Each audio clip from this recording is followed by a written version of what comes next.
Bună dimineața, ziua sau seara, oriunde v-ați afla. Sunt Cezar Proca, realizatorul destilatorului BioFuture, sau așa cum îl denumesc clienții noștri mai vechi, cel mai performant destilator de uscaznic și singurul care imită uscarea naturală. Bine, mai spun că e și frumos, dar asta ține mai degrabă de preferințe. În acest material video veți vedea partea de asamblare finală, după ce toate reperele au fost deja prelucrate în atelierul nostru.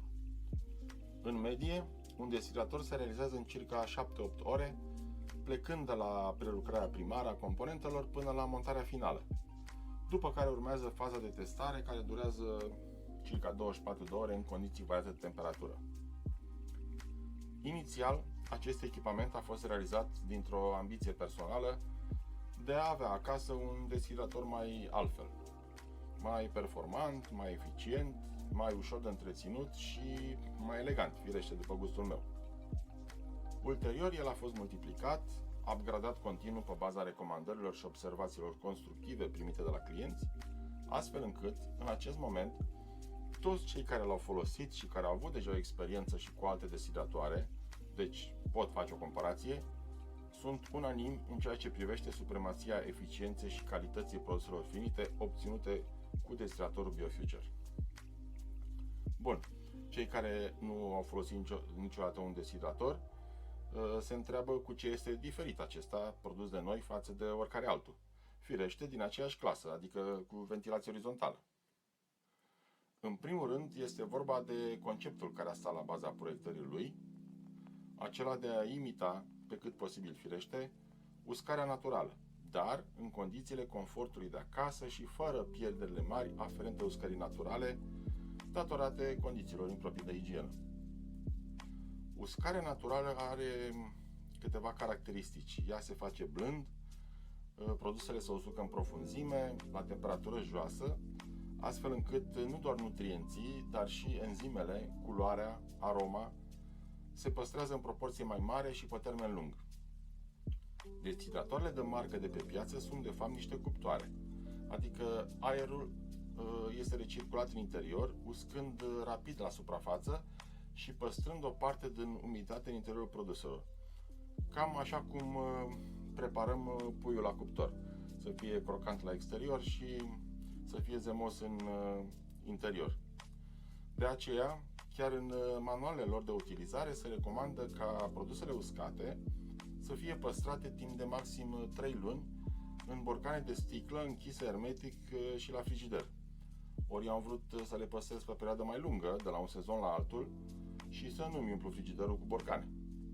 Astfel, conceptual, la destilatorul BioFuture, fluxul de aer este uniform și unidirecțional, eliminând direct umiditatea în mediul ambient fără recircularea ei în interiorul aparatului.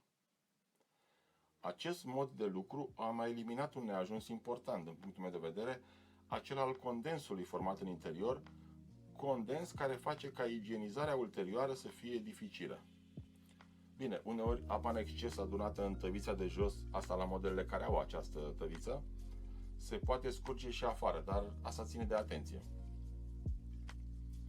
Un alt aspect neplăcut întâlnit la cea mai cunoscută marcă de destilatoare de pe piață și nu numai, este faptul că uneori parte din produsele uscate, datorită recirculării aerului în interior și a debitului mare de aer, ajungeau în spatele grilei de protecție a ventilatorului, astfel încât igienizarea era practic imposibilă, bucățelele de produs rămase acolo constituind poate cel mai important focar de mulțire a bacteriilor. Datorită conceptului aplicat în destilatoarele BioFuture, acest lucru nu se întâmplă și am avut dovada când am desfăcut pentru revizie unul dintre primele destilatoare construite în condițiile în care clientul chiar folosește intensiv aparatul. Pentru rovegani, pe cum și pentru cei mai pretențioși, temperatura de uscare este foarte importantă, întrucât energia lor vine în mare parte din produsele crude.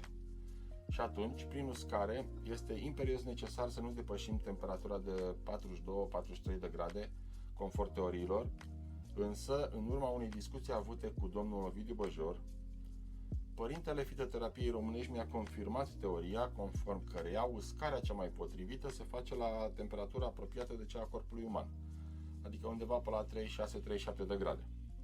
Ei bine, deshidratorul nostru poate asta, ba chiar mai mult. Am uscat pește la 30 de grade, lucru absolut imposibil cu orice alt deshidrator. Astfel, pentru controlul precis al temperaturii debitate de radiant, am montat un termostat digital cu o precizie de o zecime de grade. Alte potențiale de îmbunătățire au vizat eliminarea zgomotului în funcționare, un coșmar, mai ales pentru familiile cu copii mici. O carcasă din plastic, oricum ar fi ea construită, va începe să vibreze invariabil după scurt timp. La deshidratorul nostru, construcția este solidă, fără nicio posibilitate de vibrație, motiv pentru care este și cel mai silențios. Sigur, raportat la debitul de aer. Mai departe.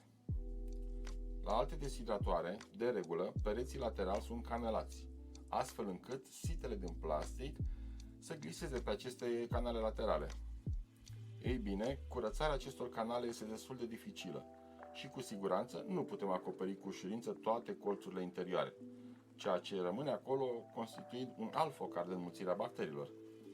De aceea, noi am ales să montăm suporți de inox pentru site. La orice model de deshidrator BioFuture produs de-a lungul timpului, sitele au fost din inox și așa vor rămâne.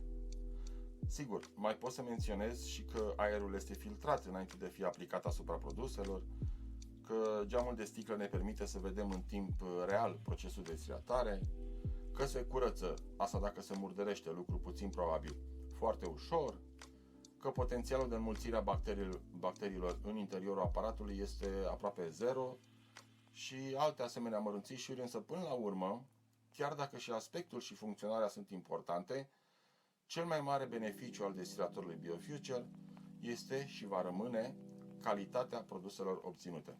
Este practic inconfundabil. Îmi aduc aminte că Ștefan, băiatul cel mic, pe când avea 3-4 ani, primul lucru pe care îl făcea când se trezea dimineața era să caute fructe uscate prin punge din dulap. Și invariabil, în fiecare dimineață, până s-au terminat firește, alegea cireșe uscate sau prune cu mentă și de-abia apoi altele. Iar Sofia, fata cea mică, își lua la școală crackers și fructe uscate.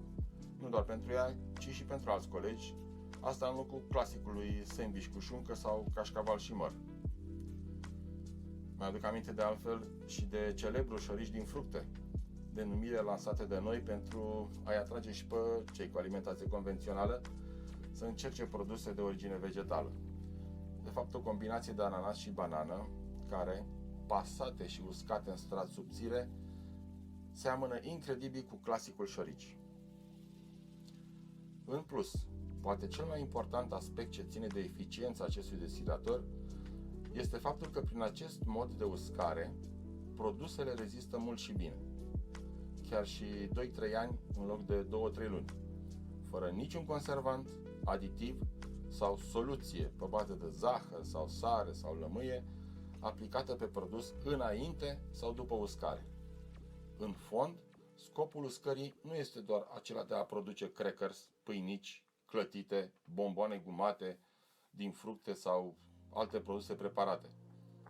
De exemplu, pentru cei cu alimentație convențională, bacon, batog, babic, etc. Și mai ales pentru a avea mereu la îndemână ingrediente curate pe care să le folosim la gătit de la un sezon la celălalt.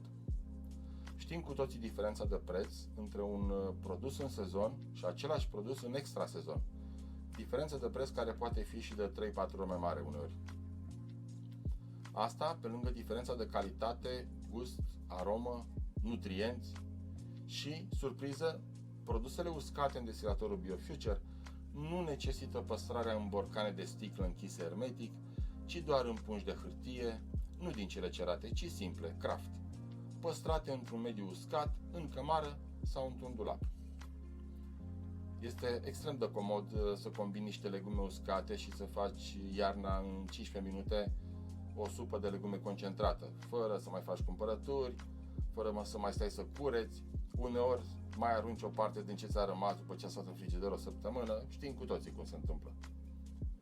Sau să-ți faci propriul mix de legume uscate, în locul celebrelor combinații de pe piață, pline de sare, conservanți, potențiatori de aromă și culoare și multe alte euri. Sau să pui niște tarhon sau leuștan pe care nu-l găsești iarna într-o ciorbă acră de sărbători și multe altele. Revenind la construcția destilatorului BioFuture, ultimul aspect pe care am ținut în mod special să-l includ în acest concept a fost utilizarea unor componente comune ce se găsesc în mod curent pe piață dincolo de spațiu și timp. Cei care au avut ghinionul să li se strice un produs de import știu foarte bine cât costă înlocuirea unei piese defecte. Garanția aceea miraculoasă de 5-7 ani neacoperind practic nimic, clientul fiind nevoit să plătească sume mari pentru reparație.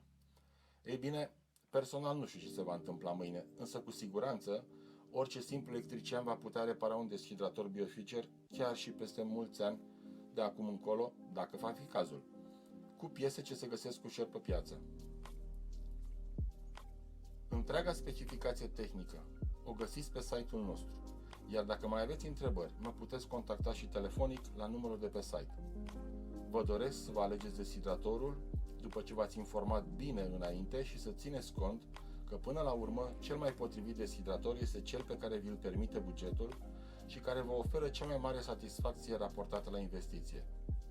Să ne auzim cu bine și să uscați doar produse curate, de preferat produse în România.